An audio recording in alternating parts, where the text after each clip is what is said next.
오늘 핵심 구절은 제일 마지막 절이겠죠. 내가 평안히 눕고 자기도 하리니. 왜? 나를 안전하게 살게 하시는 여호와 때문에. 그런 표현이잖아요. 이 시편 4편은 시편 3편과 연결된 그런 시라고 학자들이 생각을 합니다. 3편이 아침의 시라면 4편은 저녁의 시라고 볼 수 있습니다. 3편에는 내가 누워 자고 깨었으니, 이제부터 아침이다 그거죠. 그런데 4편에는 내가 평안히 눕고 자기도 하리니, 그러면서 그 밤을 표현하고 있습니다. 많은 학자들이 이 시가 압살롬 반역의 시기에 쓰였을 가능성을 제시합니다. 그런데 놀랍게도 왕이 쫓겨 다니는 상황에서 명예가 다 무너지고 또 그를 가까이에서 섬겼던 사람들이 속속히 떠나는 상황 속에서 하나님께 기도합니다. 그게 바로 오늘 이 시편 4편의 내용입니다. 그래서 1절에는 하나님께 부르짖는 그런 기도의 모습, 2절과 3절에는 사람들을 향하여 권면하는 모습이 나오고, 4절부터 5절에는 경건한 삶에 대한 교훈이 담겨져 있고, 6절부터 8절에는 나를 안전하게 살게 하시는, 그래서 평안하게 하시는 그 하나님 때문에 내가 안전하고 평안하다라고 그렇게 결론을 내리고 있는 그런 내용이 이 시편 4편의 내용입니다. 1절 말씀에 보면 고난 속에서 드리는 기도입니다. 내 의의 하나님이여 내가 부를 때에 응답하소서, 그렇게 얘기합니다. 여기서 다윗은 하나님을 내 의의 하나님이라고 얘기하는데, 그 의, 그것은 공의, 히브리어로 체테크라고 하는데, 이 체테크라고 하는 이 공의라고 하는 그 표현에 내, 나의 의, 그렇게 얘기한 걸 보면 그것은 바로 자기 자신을 의미한다고 볼 수 있습니다. 이런 거죠. 사람들이 나를 오해하고 판단하지만 나를 의롭게 판단하시는 분은 하나님입니다. 그렇게 얘기하고 있는 거예요. 지금 압살롬에게 쫓겨가면서 그가 이전에 누렸던 그 영광, 이전에 그가 통일 왕국을 만들고 모든 사람들에게 인정받고 존경받던 그런 다윗이 이 말년에, 그것도 자기 아들에 의해서 쫓겨다니는 그런 신세가 되었을 때 모든 사람들이 자기를 향하여 손가락질하고 그리고 이상한 소리들을 많이 했을 겁니다. 그러니 그가 그 상황 속에서 무엇보다도 자기 자신을 온전하게 세우기 원했던 겁니다. 사람들이 다 오해할지라도, 그렇게 판단하고 함부로 얘기할지라도 나를 의롭게 판단하시는 여호와 하나님 때문에 내가 이 당당함, 이 의로움을 나는 누리며 살겠다라고 하는 그런 표현입니다. 그러나 분명히 다윗은 곤란 중에 나를 너그럽게 하셨다라고 하는 표현을 하면, 그가 그 곤란함 속에서 붙잡으려고 했던 것은 하나님이 나를 판단하실 때 의롭다 판단하시면 그것으로부터 모든 것을 또 새롭게 할 수 있다는 거예요. 너그럽게 했다, 이거는 넓게 했다, 뭐 이런 표현이잖아요. 답답한 상황에서 하나님이 길을 열어 주셨다고 하는 의미입니다. 그러니까 그가 그 위기 상황 속에서 압살롬에게 쫓겨서 아주 심각한 위기 상황 속에서도 하나님은 도와주시고 그 막혀있는 그 상황을 열어주시고, 그래서 조금만 더 쫓아갔으면, 책사의 말을 듣고 조금만 더 쫓아갔으면 다윗은 절망할 수밖에 없는 상황인데 어쩐 일인지 그 책사의 말을 압살롬이 무시하고 그렇게 그냥 안전을 또 얻어내는 그런 다윗의 모습, 그 다윗이 이렇게 고백하는 거예요. 이 심각한 위기 상황 속에서 하나님이 나에게 길을 열어주셨구나라고 그렇게 고백을 하는 겁니다. 다윗은 과거의 은혜를 기억하며 기도하는 거예요. 신앙은 과거의 은혜를 기억해내는 능력 속에서 역사하고 있습니다. 여러분들이 과거에 어떤 은혜를 받았던지 그것을 사장시키지 마십시오. 그걸 기억해내십시오. 그걸 곱씹어 보세요. 그러면 이 위기 상황이 하나님으로 말미암아 넓혀지고 있다고 하는 이 분명한 사실을 붙잡을 수 있을 것입니다. 2절과 3절에 헛된 것을 추구하는 사람들에 대해서 권면을 합니다. 인생들아, 어느 때까지 나의 영광을 바꾸어 욕되게 하느냐. 다윗은 명예가 무너졌습니다. 사람들이 거짓을 따릅니다. 헛된 것을 좋아하고 거짓을 구하고 있습니다. 그런데 그 모든 것들은 안개와 같다. 헤벨이라고 하는 그런 단어를 썼는데 이런 얘기예요. 왜 헛된 것을 따라가느냐?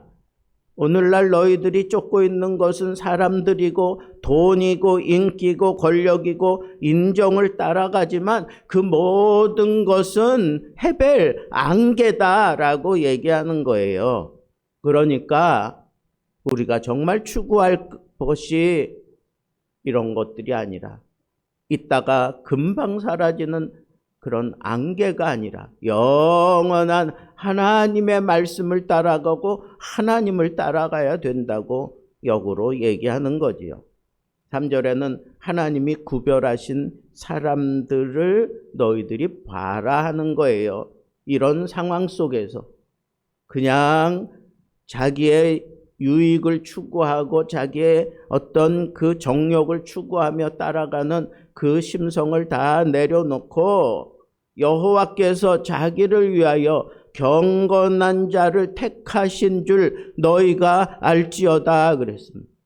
여러분, 세상이 어떤 헤게모니를 쥐고 자기들이 막 주도하며 이끌어가는 것 같지만 그 사람들은 다 멸망길을 향하여 치달아가는 거예요. 그런 사람들에게 지금 경고하는 거예요. 너희 주변에 경건한 모습으로 하나님을 바라보고 있는 자들을 바라보라는 거예요. 그들을 보고 잘못된 길에서 돌아서라고 얘기하는 것입니다. 여러분, 이 세상 사람들 가운데 정말 우리의 이정표가 되는 사람이 누구냐? 경건한 사람이라는 거예요. 경건한 사람. 이 경건한 사람의 히브리어 헤세드예요. 헤세드. 하나님의 언약 안에 있는 사람, 하나님의 사랑을 받고 그 사랑에 갇혀 있는 사람, 그 사랑으로 말미암아 살아가는 사람, 그 어떤 세상의 바람 속에서도 꿈쩍하지 아니하고 모든 바람을 다 맞서면서라도 끝까지 의의 자리, 하나님의 자리를 지켜내는 그 경건한 사람을 너희들이 볼 수 있으면 좋겠다라고 그렇게 다윗은 얘기하는 겁니다. 왜? 그 사람들이 하나님께 부를 때에 여호와께서 들으시리로다 그랬어요. 여러분, 이게 얼마나 우리에게 힘이 되는 기도의 촉진제입니까? 경건한 자가 하나님을 부르면 하나님께서 들으신다는 거예요. 여러분, 이 세상에 아무리 자기들의 욕심을 따라 그렇게 막 몰려갈지라도 그 속에서 경건한 자가 여호와를 부르면 하나님은 반드시 거기에 응답하시고, 막 홍수같이 밀려드는 그런 상황 속에서도 경건한 자들을 지키시고 응답하시고, 그리고 하나님께서 역사하신다는 것입니다.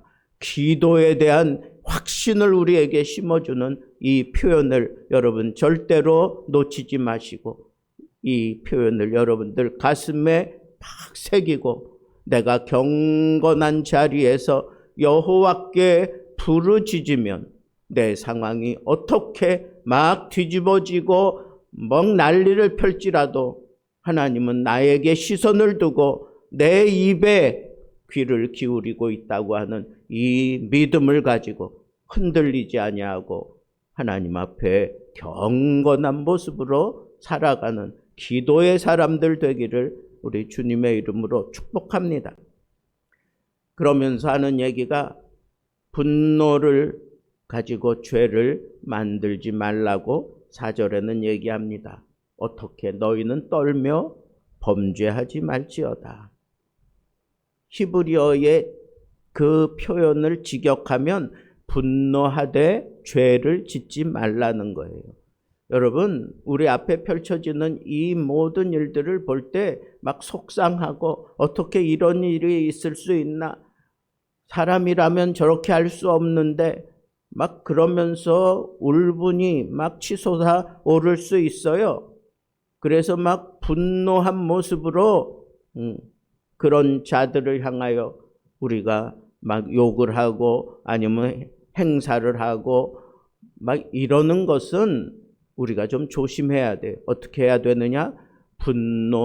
분노할지라도 죄를 짓지 말라는 거예요. 분노할지라도 죄를 짓지 말아라. 이게 에베소서 4장 26절에서도 그대로 인용되고 있습니다. 여러분, 세상이 우리를 참 분노케 해요. 세상을 따라 사는 사람들이 나를 참 분노케 해요. 그 분노가 막 치밀어 오르게 만들어요. 그래도 우리는 그 상황 속에서도 죄를 짓지 말아야 합니다. 다윗은 말합니다. 침상에서 마음에 말하고 잠잠할지어다.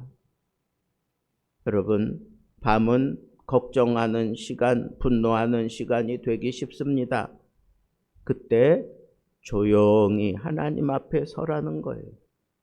오히려 침묵하며 그냥 침상에 누우라는 거예요.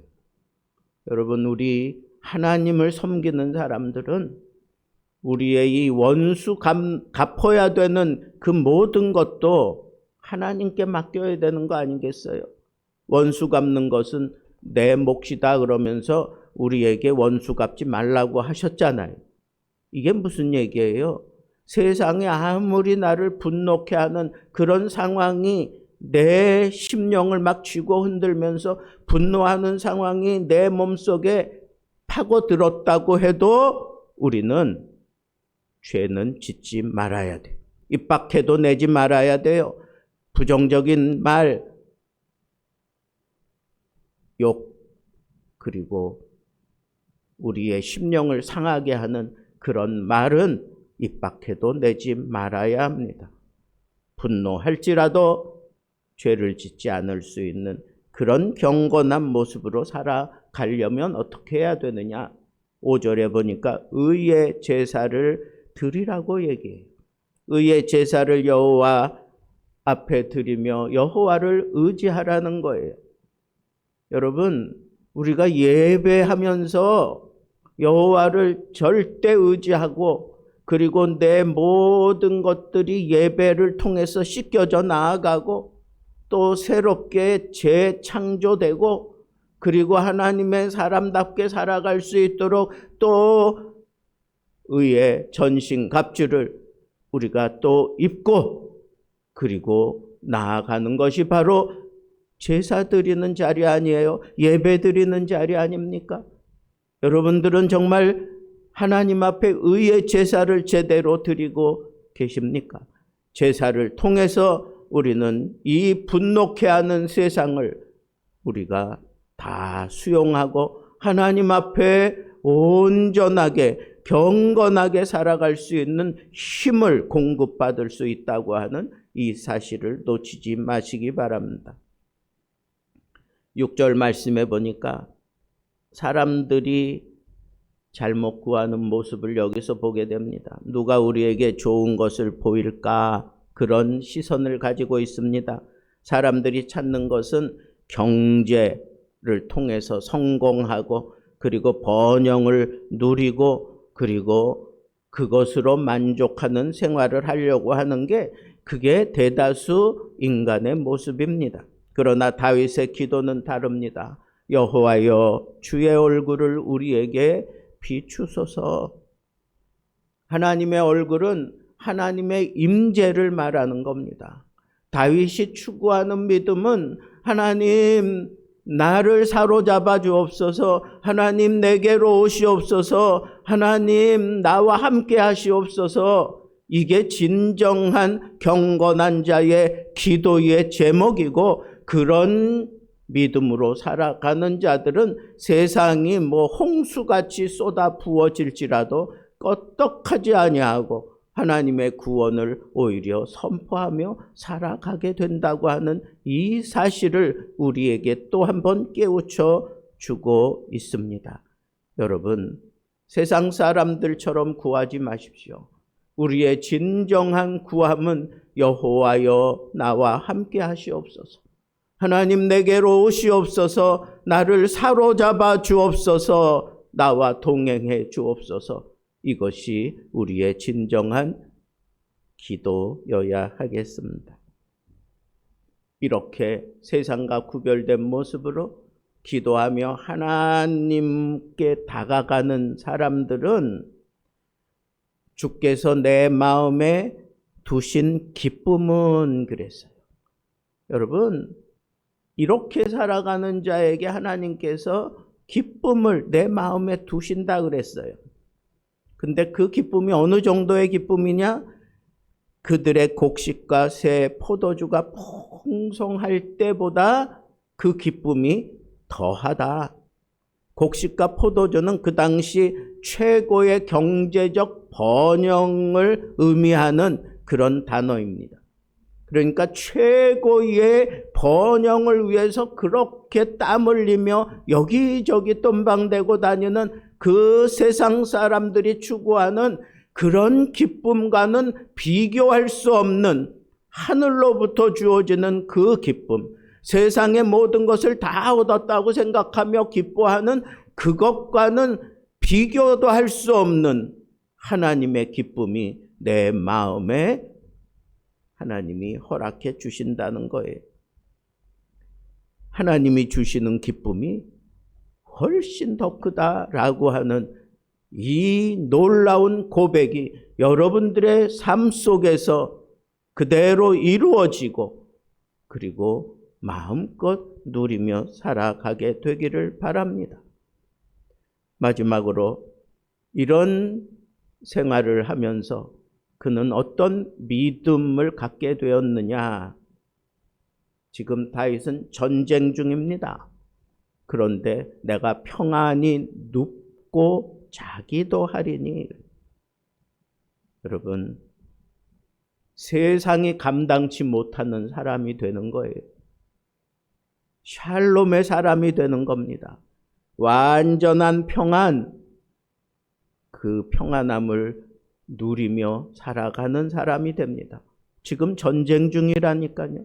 궁궐에서 쫓겨나 광야에서 참 힘들고 어렵게 살아가고 있는 중입니다. 그런데도 그는 그 마음에 샬롬, 평안함이 있어요. 완전한 평안이에요. 세상이 주는 것과는 다른 차원의 평안입니다. 그런데 결론이 뭐예요? 그 평안을 누가 주셨느냐?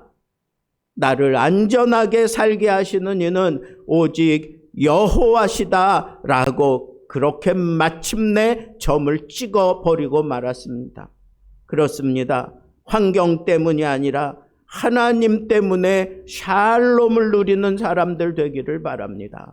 오늘 우리의 믿음 생활 가운데 정말 기름지고 값진 삶이 어떤 거예요? 바로 샬롬의 삶입니다. 평안의 삶입니다. 하나님으로 말미암아 하나님이 주시는 그 평안한 삶, 그것을 누리는 것이 신앙의 최고봉입니다. 오늘도 우리에게 이 평안함을 베푸는 이 예배의 자리에 하나님께서 허락한 그 모든 백성들, 경건한 백성들이 다 같이 몰려들어서 하나님 앞에 온전히 예배를 드리며 하나님의 임재를 경험하고 그리고 내 삶 속에서 누리는 그 기쁨을 우리가 만끽하면서 우리도 다윗처럼 나를 안전하게 살게 하시는 분은 여호와다라고 그렇게 외칠 수 있는 참 믿음의 사람들, 샬롬의 사람들 되기를 우리 주님의 이름으로 축복합니다.